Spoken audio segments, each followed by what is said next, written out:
Здравейте, Дани и Лили! Адски съжаляваме, че не можем да бъдем с вас днес в Сидни и затова записахме и ви изпратихме този поздрав.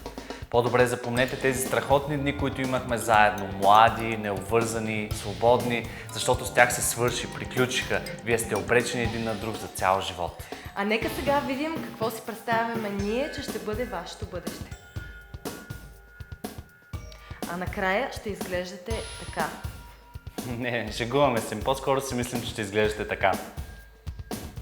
Чакаме ви лятото за почивката ни на морето в България, а днес ви изпращаме най-искрените си поздравления за вашия празник и вдигаме тост за светлото ви бъдеще заедно. Поздрави! Чао!